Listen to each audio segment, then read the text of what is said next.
Hello my dear friends, education tutorial के YouTube channel पे आपका बहुत बहुत स्वागत है।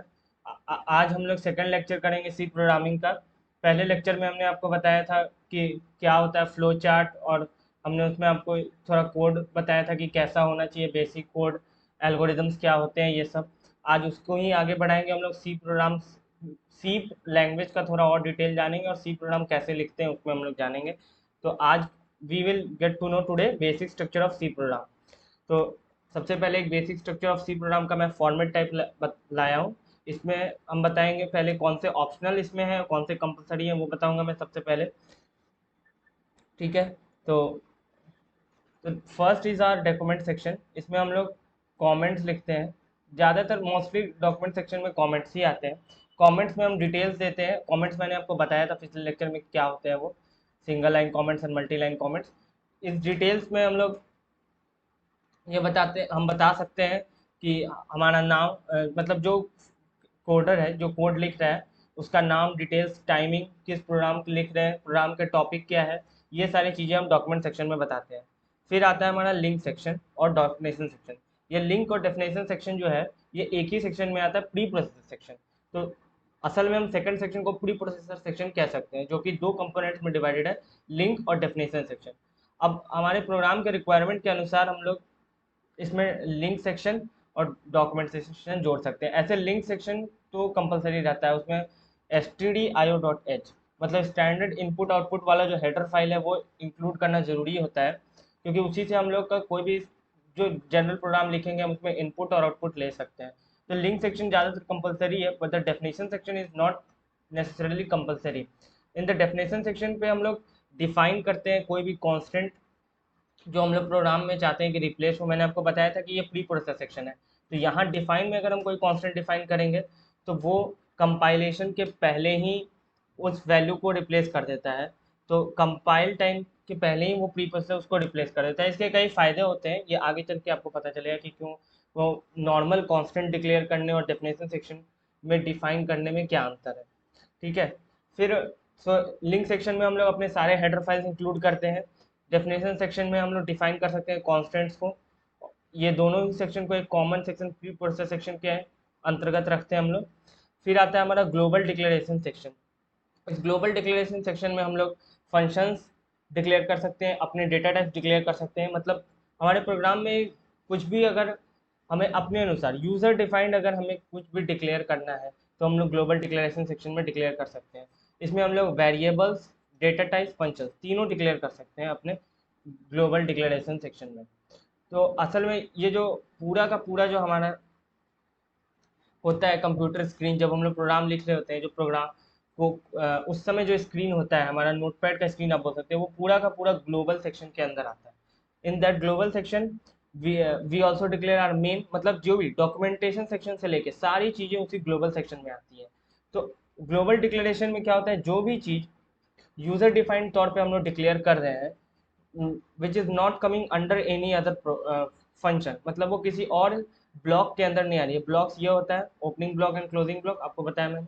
तो इसके अंदर अगर कोई भी चीज़ नहीं आ रही है तो वो ग्लोबल डिक्लेरेशन सेक्शन में मतलब डिक्लेयर हो रहा है। तो ये पूरा ग्लोबल सेक्शन है, पूरा का पूरा। ये देखिए, मैंने आपको यहाँ बताया कि ये पूरा ग्लोबल सेक्शन है, यहाँ से यहाँ तक। तो ये ग्लोबल सेक्शन में ही जो भी चीज़ें डिक्लेयर हो रही है वो सारी ग्लोबल डिक्लेरेशन सेक्शन में ही हो रही है। फिर आता है हमारा main function. Main function section आता है। इसमें ये मेन जो है आपको बताया मैंने कि यही हमारा स्टार्ट ऑफ द फंक्शन होता है। In C programming we start our program from main. Main से जो हमारा प्रोग्राम स्टार्ट हो रहा है, इसी को सी प्रोग्राम एग्जीक्यूट करें। कंपाइलर यहाँ से मानेगा कि एग्जैक्टली जो प्रोग्राम को जो रन करना है वो यहीं से वो रन करेगा। तो इसलिए ये main function is a compulsory part C program का, और ये बहुत इंपॉर्टेंट है। अगर हमें कोई भी इनपुट आउटपुट लेना है तो main function is a compulsory part.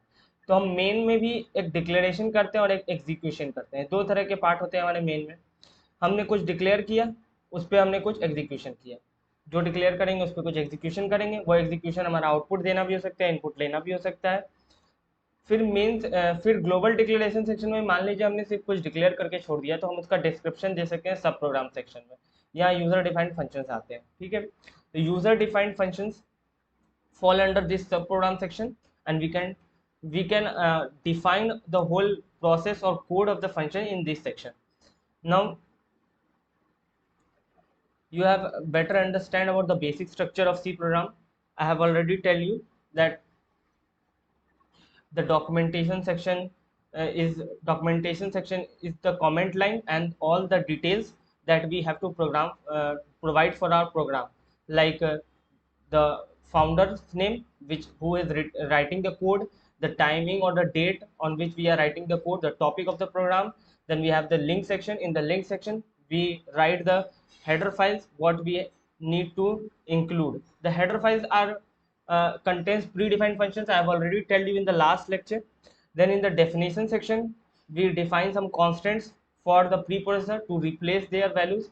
Like in some cases, if we declare const data type, they have certain limitations. That's why we use global defining section on for defining the constants.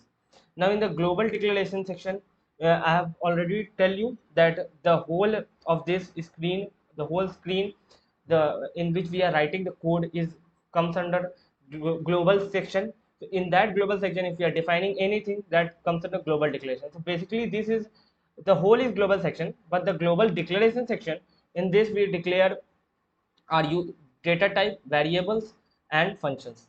So in case of functions we declare it and we can define it below. So that only declaring the function on the global declaration section is known as function prototyping. So we can prototype the function on this section and then we can define it below the main part. After that we have a main function. In main function we have two types of operation: declaration and execution. We declare something and we execute on it. Then after that we have subprogram section. In subprogram section it is not compulsory. If we define the function on the above, we can write this part. Okay, I hope so you have getting clear about what I am exactly want to tell you.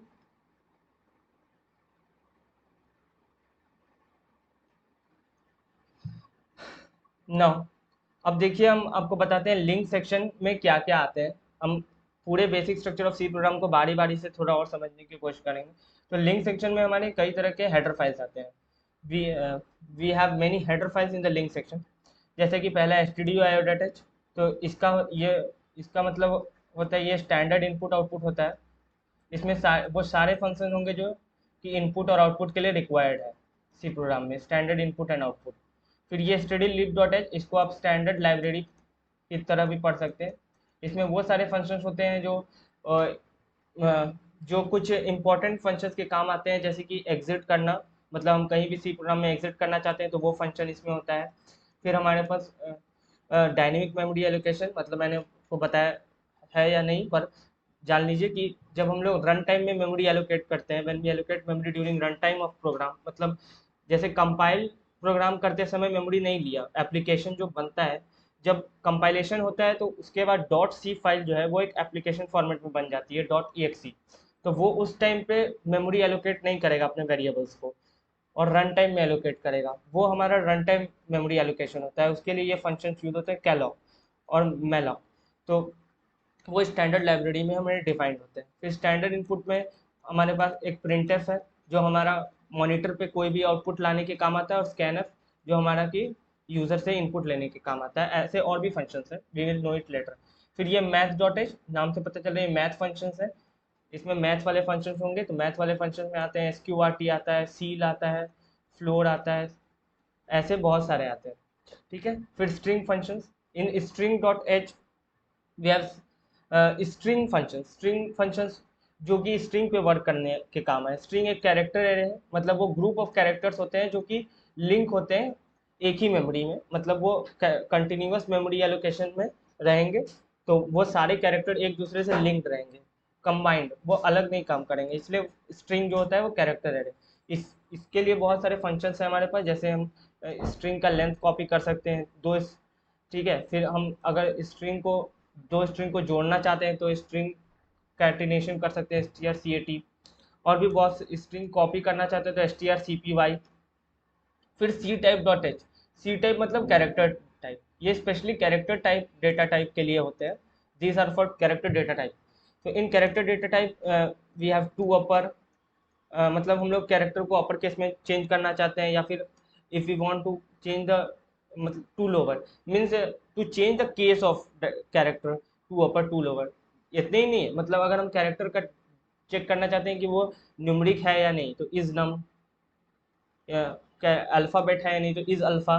There are many more, will deal it with later. Now हमारे पास define section, तो हम लोग define section में आपको पता है हमें डेटा टाइप बताना नहीं है, हम एक अपना डिफिनेशन डिफाइन में वेरिएबल नेम बताएंगे स्पेस दे करके, और हम वैल्यू दे देंगे। तो the value will give on pre processing section before compilation, compilation के पहले ये वैल्यू रिप्लेस हो जाएगी। तो जब हम जहाँ हमने कोड लिखा, मान लीजिए कोड में अगर मैंने कहीं आई यूज़ किया होता या पाई यूज़ किया होता, तो ये पाई जो है वो प्री प्रोसेस सेक्शन के दौरान ही रिप्लेस हो जाती। तो ये तो कौन सा है हमारा, ये लिंक सेक्शन है। ये कौन सा हो गया, डेफिनेशन सेक्शन। और ये दोनों के दोनों ही किस में आ रहे हैं, प्री प्रोसेस सेक्शन में, ये दोनों के दोनों। उसके बाद ये हमारा ग्लोबल डिक्लेरेशन सेक्शन है। तो यहाँ मैंने ये ग्लोबल वेरिएबल डिक्लेयर किया।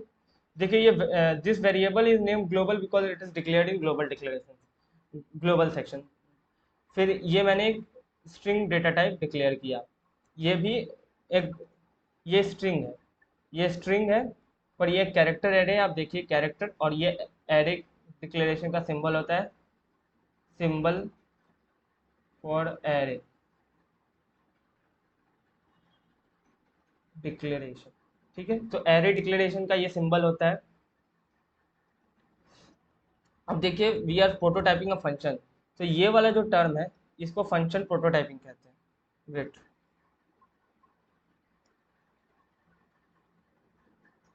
Wait, let me understand, make you clear. शायद, आई होप दैट यहाँ पे आप लोग ये थोड़ा मिक्सड अप हो गया है, तो लेट मी इरेज इट। मैं इसको ठीक से आपको फिर से बताता हूँ।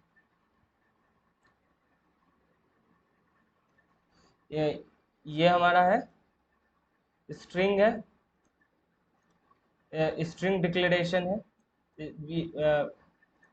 And initialization on global section, on global section. So in this case we are declaring and initializing on global section. फिर ये जो स्क्वायर ब्रैकेट वाला सिंबल है, ये array, this is symbol for array, मत दिस एरे इंडिकेशन कि ये एक एरे होने वाला है, array indication. Now array declaration and initialization you will know it later in a better way. अभी मैं सिर्फ बता रहा हूँ कि ये स्क्वायर ब्रैकेट वेरिएबल के आगे लगने पे आपको इंडिकेट करता है, कंपाइलर को भी और हमें भी, वी ऑल्सो अस, कि that is a array. Now this is known as function prototyping. Function prototyping, prototype means होता है कि किसी भी चीज़ का कुछ मॉडल बताना। तो ये प्रोटोटाइप वही है कि फंक्शन कैसा होने वाला है। Just we are defining here in this section that how will our function behave, कैसा, कौन सा रिटर्न टाइप लेगा, कौन से नेम से वो कॉल होगा, और कैसे आर्गुमेंट्स हमें उसे देने हैं। This is function prototyping. Now this is our struct keyword. मैंने आपको बताया था स्ट्रक्ट कीवर्ड के बारे में लास्ट लेक्चर में, that it is a keyword for making user defined data type. so this struct keyword is used for defining our data type, and this is our name of the data type, user defined data type. Inside that we have declared a data type. Let us assume that it is of int data type. We can declare we have to write the data type. I'm just giving you the prototype. I'm telling you that how these sections are being done. So in this all comes under global declaration section. I have just shown you that in global declaration section we can declare an integer or a float. We can even declare a string, means array. We can declare a function. We can declare a user defined data type. Then we have a main function, that is the execution beginning function. This part, the main section part, is our execution part. Execution part means all parts are execution part, सारे parts हमारे execution ही के हैं, but the main function, it execute in a way, means it interacts with the user and the computer system, means ये main ही function है जो हमें output या input, means basic जो इंटरेक्शन होता है यूज़र और कंप्यूटर में, वो मेन फंक्शन के ही जरिए होता है। Main function deals with the files that are given to monitor for output, and files that take input from the monitor to our program. तो ये मेन फंक्शन ही करता है, इसलिए इसको हम लोग एग्जीक्यूशन पार्ट बोलते हैं। ना ये सिंबल जो है हमारा ब्लॉक का है कि ब्लॉक स्टार्ट हो रहा है और ब्लॉक एंड हो रहा है। इस ब्लॉक के अंदर हम लोग अपने पूरे मेन का जो है मेन का ऑपरेशन, मेन ऑपरेशन, ये मेन इसी मेन के लिए कि इस मेन में क्या ऑपरेशन होने वाले हैं, कौन से ऑपरेशन होने वाले हैं, क्या इन ऑपरेशंस में आएंगे कि क्या क्या डिक्लेयर करने वाले हैं हम लोग, उन डिक्लेयर को हम लोग क्या एग्जीक्यूट करेंगे उन पे कुछ भी। तो इन ऑपरेशन में, ये ऑपरेशन में डिक्लेयर एंड एग्जीक्यूशन, हम लोग क्या एग्जीक्यूट करने वाले हैं इन डिक्लेरेशंस में, that comes our in the main function. So I hope that you are getting more and more clear concepts in C, and you will be, better to apply the logics when you will be given the questions. So there is a style in programming. I have just given you the word programming style. अब देखिए programme style क्यों बोला जा रहा है, क्योंकि एक ये एक तरीका ये भी है, दिस इज करेक्ट, कोड ऐसे भी लिखा जा सकता है, और एक तरीका ये भी है, बट देखने में आपको ब्यूटीफुल भी एक बात है, एक अरेंज्ड ऑर्डर भी है इसमें। एंड आपको देखिए ये इसमें कुछ समझ नहीं आ रहा है कि क्या किया गया, भले अगर समझाया जाए, बताया जाए, if you are explain that what is done here, declaration in initialization then printf, so you will get to no.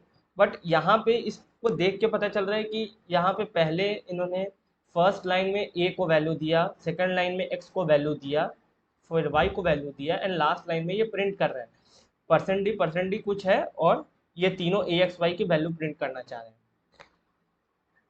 तो दो major, there are two major things which play important role for this programming style, कि कौन सा prefer करना चाहिए। तो अगर execution की बात की जाए तो एग्जीक्यूशन दोनों ही में होगा, पर अंडरस्टैंडेबिलिटी की बात की जाए अगर, तो इसमें अंडरस्टैंडेबिलिटी ज़्यादा होती है। ये नहीं कि इसमें अंडरस्टैंडेबिलिटी है ही, it's, I am not telling that there is no understandability in this, I am just telling that understandability is better in this part. तो इसमें अंडरस्टैंडेबिलिटी बेटर है, इसमें अंडरस्टैंडेबिलिटी कम है, and that's why we use programming in style. Now every C program requires a main and use of more than one method. ये एक basic सी बात मैं आपको बता रहा हूँ कि आपको मैंने बताया था कि फ्लो चार्ट में भी आप देखिए तो आप स्टार्ट दो जगह से नहीं कर सकते। Compiler, even you will be confuse, आप कहोगे कि मैं कहीं से भी स्टार्ट कर लूंगा, पर वो कहीं से भी स्टार्ट कर लेना is not a systematic way. तो अगर सिस्टमैटिकली देखा जाए तो दो स्टार्ट अगर आपके पास होंगे तो you can not start from anywhere else. If you have to starts, start start end, I am just giving you start end. Now in this start end, from where will you start?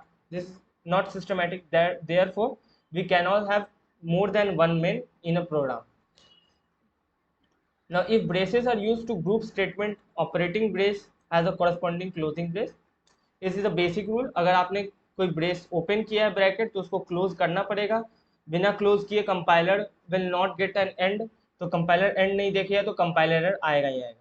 फिर every statement inside a function and with a semicolon, और ये एक basic rule है, क्योंकि compiler को बताना है हमें कि हमारा स्टेटमेंट कहाँ ओवर हो रहा है, क्योंकि स्टेटमेंट जब ओवर होता है तो स्टेटमेंट बाय स्टेटमेंट कंपाइलर अपना वर्क करते जाता है, वो या मेमोरी एलोकेट करना है या कोई ऑपरेशन करना है, वो ऑपरेशन स्टेप बाय स्टेप करता है कंपाइलर। तो जब उसे नहीं पता चलेगा कि स्टेटमेंट खत्म है, वो रीड करता जाएगा, और जब एंड भी हो जाएगा प्रोग्राम का, मान लीजिए जाए एंड रीड करता गया कोई ऑपरेशन ही नहीं किया, तो वो कंपाइलर कोई ऑपरेशन कर नहीं पाएगा। इसलिए ऑपरेशन जो वो करना है तो सेमीकोलन से स्टेटमेंट एंड होगा, and that operation will be done by compiler. So I am giving here example कि ये आप लेट अस सी कि ये ट्रू है या फॉल्स है, and how will we get to know that हमारा एरर्स क्या है। यहाँ पे देखिए पहला एरर है हैश होना ही चाहिए, हैश नहीं, इट्स फर्स्ट एरर। उसके बाद मेन में मैंने बताया, मेन में देखिए कई तरह के होते हैं पार्ट, हम वॉइड मेन लिख भी सकते हैं, वॉइड नहीं भी लिख सकते हैं, ठीक है, तो वो डेट एरर नहीं है यहाँ पे, हम बिना कुछ लिखे भी मेन लिख सकते हैं और वो एग्जीक्यूट होगा। बट एक एरर है कि फंक्शन के साथ ये हो सकता है पर फंक्शन के साथ ये नहीं हो सकता है, ये हो सकता है, तो दिस इज एरर है, ये देखिए एरर है ये, सेकंड एरर। थर्ड एरर अब ये, तो आपको इन पैरेंथेसिस के अंदर में सिर्फ आर्ग्यूमेंट्स जाते हैं, आर्ग्यूमेंट्स जा सकते हैं, but not set of codes, set of statements इनके अंदर मोस्टली नहीं होते हैं। मोस्टली देखिए, ये स्टेटमेंट थोड़ा गलत हो गया, मैं आपको बताता हूँ क्यों। सेट ऑफ स्टेटमेंट्स हो सकते हैं, सॉरी, सेट ऑफ स्टेटमेंट्स भी हो सकते हैं और नहीं भी हो सकते हैं, that is very conditional. But जो मेजर मेन बात जो है वो ये है कि मेन बात ये है कि फंक्शन के बाद में फंक्शन के फंक्शन के ऑपरेशन के लिए फंक्शन ऑपरेशन के लिए we cannot have set of operation in this. Function operation के लिए can't have set of operation. तो वो क्योंकि फिर मेन से लिंक नहीं हुआ ये ब्रैकेट, पहला एरर जो एरर यहाँ पे आया ब्रैकेट का, ये उसके ही चलते ये पूरे में वो लिंक नहीं हुआ, और फिर इसके अंदर भी अभी एरर्स खत्म नहीं हुए।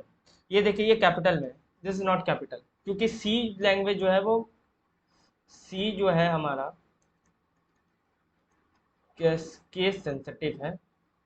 केस सेंसिटिव का मतलब होता है कि जो चीज़ स्मॉल लेटर में डिफाइंड है, that must be written in small letter so that compiler can understand, and something which is defined in capital letter has to be defined in capital letter. तो देखिए, फ्लोट जो ये capital letter में लिखिएगा तो इस data type को नहीं पहचान पाएगा हमारा compiler. Now x equal to 2.5, this is fine statement. y equal to exponential of x, okay. But यहाँ पे अब देखिए एक एरर है कि आप अगर सी लैंग्वेज में बिना डिक्लेरेशन के कोई डेटा टाइप को कोई वैल्यू असाइन करिएगा तो वो एरर देगा कि इट इज़ अनडिक्लेयर्ड। तो यहाँ पे आपको डिक्लेयर करना होगा फ्लोट, एटलीस्ट फ्लोट नहीं तो फ्लोट डबल, मतलब कोई ऐसा डेटा टाइप डिक्लेयर करना होता है जो उस मेमोरी को एलोकेट कर सके। तो यहाँ हमें फ्लोट डिक्लेयर करना पड़ेगा वाई के पहले। एक मिनट, वाई वाई हाइड हो जा रहा है, ओके। सो यहाँ पे कुछ भी फ्लोट डिक्लेयर करना पड़ेगा। एंड ये भी देखिए, यहाँ प्रिंट नहीं होता, print is not a function in C, हम इसके जगह हमारा प्रिंट एफ होना चाहिए, प्रिंटर। तो हमारे पास कितने एरर हो गए, 3 to 4 errors, we have 4 error in this. तो इसका मतलब कि ये फॉल्स होगा, ये कोड फॉल्स है, हमारे पास 4 एरर्स हैं इस कोड में। Now distance between 2 points, how will we calculate the distance between 2 points? इसके लिए कोड का स्ट्रक्चर कैसा हो सकता है ये मैं बता रहा हूँ। फॉर्मूला हमारे पास होता है straight line distance between two lines का x2 माइनस x1, मतलब x कोऑर्डिनेट के डिफरेंस का होल स्क्वायर लीजिए और y कोऑर्डिनेट के डिफरेंस का होल स्क्वायर लीजिए, and you will get the square of the distance between them. तो हम लोग कोड का जो मैं आपको बता रहा हूँ कि कैसा हम लोग का प्रोग्राम कैसे लिख सकते हैं। देखिए, अगर आपको ये समझ में आ गया, if you get to know that how you have to write the program, then you will be able to write every program in your life. So if you want to write program, अगर आप programme लिख लेना चाहते हैं तो ऐसे कीजिए कि आप ध्यान में लगाइए, यू कंसंट्रेट कि how should your user should interact with the system and how should you interact with the user, मतलब अपने आप अपने क्वेश्चन के साथ कैसे इंटरेक्ट करें और आपका क्वेश्चन आपके साथ कैसे इंटरेक्ट करे। तो मान लिया जाए आपको फॉर्मूला याद है, तो आप सबसे पहले चाहते हो कि आपको कोऑर्डिनेट्स दे यूजर, तो आप इनपुट कोऑर्डिनेट्स लोगे, फिर आप उस कोऑर्डिनेट को लेने के बाद what will you do, you will calculate, आप कैलकुलेशन करेंगे उस कोऑर्डिनेट से, then you will print the output. तो ये एक बेसिक हो गया। अब हमें इसमें देखिए हैश इंक्लूड वर्ड मेन, और ये एक बेसिक स्ट्रक्चर है कोड का। एंड नाउ हम लोग इसमें देखें कि हमें कैसे इस कोड को लिखना है।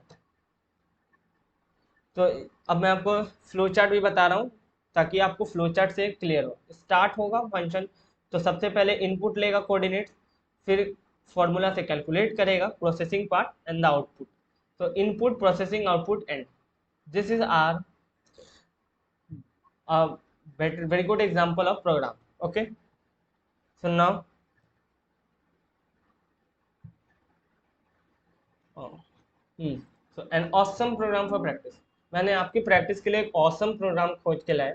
बेसिकली ये लास्ट वाले ही प्रोग्राम का मतलब है, इसमें मैं आपको वही कोड बताने वाला हूँ कि कैसे how will you right the code for joining. But इसमें मतलब एग्जैक्टली वो क्वेश्चन नहीं, डिस्टेंस बिटवीन टू लाइन्स का, डिस्टेंस बिटवीन टू लाइन मैंने आपको बताया प्रोसेस। अगर आप बिल्कुल वही कोड लिखना चाहते हो, if you want to write a program कि जिसमें मैं आप दो कोऑर्डिनेट्स डालो and you want the distance between two line, you will try. अगर आपका नहीं होता है आप कमेंट सेक्शन में डालिए कि आपका नहीं हुआ है, मैं नेक्स्ट वीडियो में वो कोड आपको बताऊंगा। वैसे उसका कोड सेम टू सेम यहाँ क्लियर हो जाएगा, क्योंकि हमें यहाँ पे लाइन डायमीटर निकालने के लिए करना होगा। देखिए क्वेश्चन पढ़ते हैं, let us study the question. The line joining points this and this, which lie in circumference of a circle is diameter of a circle. Write a program to compute area of a circle. तो आप समझे क्या, मतलब line join कर रहा है दो point जो कि सर्कमफ्रेंस पे लाई करता है, और सर्कल जो है आपका मतलब सर्कमफ्रेंस पे दो पॉइंट्स लाई कर रहे हैं ऐसे कि डायमीटर से वो जुड़ सकते हैं, मतलब उनसे पास होने वाला स्ट्रेट लाइन सेंटर से पास करता है, और उसका प्रोग्राम लिखना है आपको। प्रोग्राम जब लिखना हो तो सीधे आप पहले ये वाला स्टेटमेंट तो लिख दिया कीजिए कि #stdio.h। फिर इसमें आपको लग रहा है कि मतलब देखिए डायमीटर निकालना है आपको, फॉर्मूला मैंने लास्ट में याद दिलाया है। यहाँ देखिए कि डी स्क्वायर है, तो स्क्वायर्स करने होंगे तो इसका स्क्वायर रूट निकालना होगा।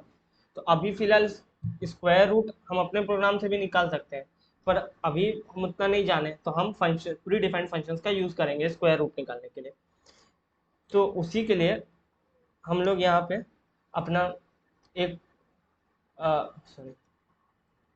सॉरी इन दिस नाउ हम लोग यहाँ पे अपना यहाँ पे मैथ हैश इंक्लूड math.h ये वाला फाइल लेंगे। इसके बाद हम लोग कोई फाइल लेने की ज़रूरत नहीं है, हम लोग void main ले रहे हैं, ठीक है। अब इस मेन में मैंने आपको बताया था कि यूज़र से इनपुट लेना है, पर अब यूज़र से इनपुट लेने की ज़रूरत नहीं है। हमारे पास दो पॉइंट्स ऑलरेडी दिए हुए हैं 22 and 56, we are given 22 and 56। तो आपको देखिए एरिया ऑफ सर्कल निकालना है सबसे पहले। तो एरिया ऑफ सर्कल के लिए pi into r square, r जो होता है हमारा रेडियस होता है, ये आपको पता है। तो ये रेडियस हमें चाहिए। अब रेडियस जो होता है वो 2d होता है अगर d डायमीटर है तो, ठीक है। और डायमीटर से पास हो रहे हैं ये दो पॉइंट्स जो हैं वो सर्कमफ्रेंस पे लाई करते हैं, डायमीटर सर्कल सेंटर से पास कर रहे हैं, तो इन दोनों के बीच का जो डिस्टेंस होगा वही डायमीटर होगा। तो हमें इन दोनों के बीच का डिस्टेंस निकालना है मतलब। तो हम लोग डिस्टेंस कैसे निकालेंगे, देखिए डिस्टेंस के लिए सबसे पहले हमें डिक्लेयर करना होगा जिसमें हम लोग डायमीटर डालना चाहते हैं, फ्लोट डी, ठीक है, इक्वल टू। अब हमें पता है कि अंडर रूट होता है, देखिए यहाँ फॉर्मूला मैं लिखता हूँ डायमीटर का। Diameter diameter equal to under root x2 minus x1 whole square plus y2 minus y1 whole square, ठीक है। तो मतलब ये under root x2 minus x1 whole square and plus y2 minus y1 whole square हमें करना है, ठीक है। तो SQRT हमने लिखा।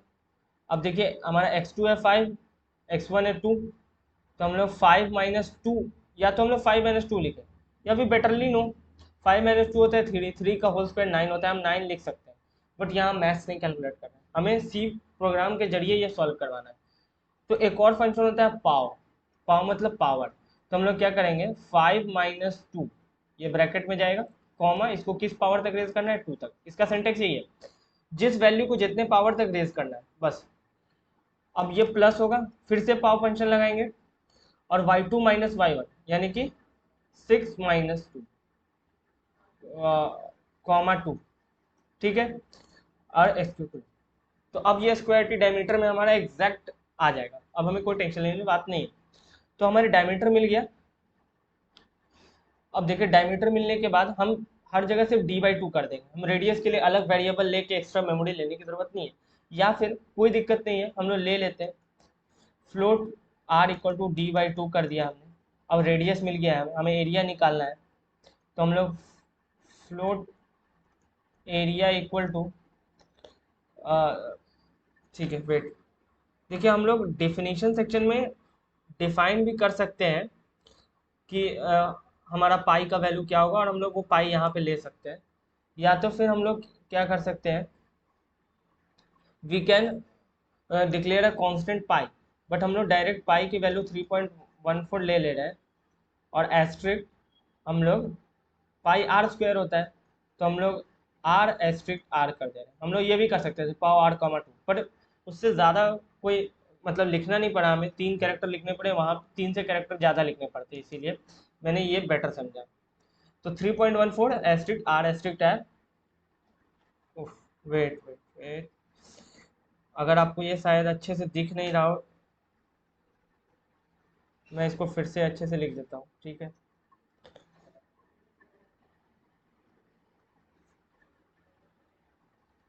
3.14 asterisk r, this is r float area. Now अब हमें कुछ नहीं करना है, हमारा एरिया मिल गया। प्रोग्राम में कंप्यूट एरिया करने को कहा था, तो हमने कंप्यूट कर लिया। अब उसको बताएंगे कैसे कि हमने एरिया कैलकुलेट कर लिया। उसे बताने के लिए हम प्रिंट एफ करेंगे, आउटपुट कर देंगे स्क्रीन पे। तो लिखेंगे एरिया इक्वल टू परसेंट। मैंने हमको बताया कि प्रिंट एफ में हम लोग फ्लोट फॉर्मेट मार कर बताते हैं, मतलब कौन से फॉर्मेट में प्रिंट करना है। फॉर्मेट मतलब डेटा टाइप, किस डेटा टाइप फॉर्मेट में we want to print it.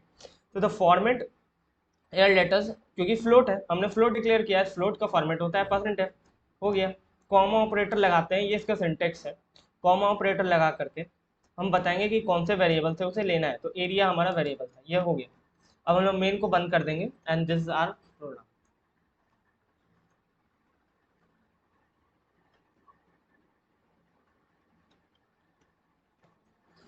मैंने आंसर एक अलग तरीके से भी लिखा है, तो आपको ये दिखाता हूँ। देखिए, मैंने लिया सबसे पहले standard input output function, math function.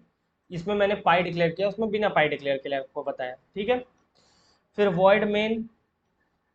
तो फर्स्ट ऑफ ऑल हमें कैलकुलेट करना है लेंथ ऑफ डायमीटर, जो कि डबल ऑफ रेडियस होता है। तो pi into r square. Concept समझे आप, ये कॉन्सेप्ट है हमारा।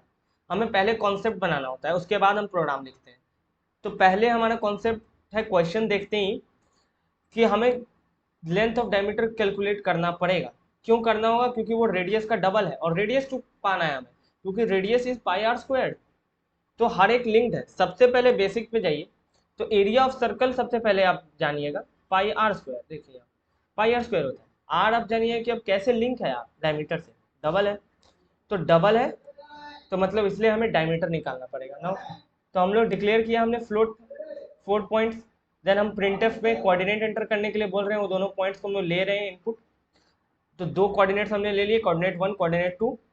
देन हम लोग देखिए float r equal to S two R T. मैंने इसमें एक ही स्टेटमेंट में पूरा बता दिया आपको, वहां बताया स्टेप बाय स्टेप कि कैसे होता है। उसको हम छोटा करने के लिए एक ही पॉइंट में भी कर सकते हैं, ठीक है। देन प्रिंटफ में हम लोग कि रेडियस ऑफ सर्कल अगर इतना है तो एरिया इतना होना चाहिए। ये देखिए आउटपुट में कैसे है, ये कंपाइलिंग है। ये कंपाइल कैसे किया जाता है, जीसीसी कंपाइलर से मैं यूज़ करता हूँ।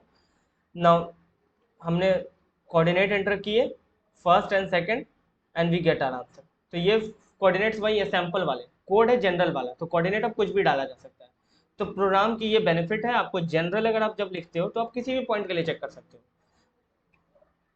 सो दिस इज आर आंसर। तो इसी के साथ आज का लेक्चर हुआ समाप्त। और मुझे लगता है कि आप ये तो जानते हो कि नॉलेज इज पावर। तो इसका साफ मतलब ये हुआ that you are now powerful. Now you are powerful. तो इसी के, ये स्टेटमेंट बहुत अच्छा है। एंड आपको कोई भी डाउट हो, कोई भी कंफ्यूजन हो, आप कमेंट सेक्शन में पूछिए, और मैं जल्द से जल्द इस कोर्स को हम पूरा करेंगे। And thank you for watching. Have a great life ahead, and you will soon be the topper of C language.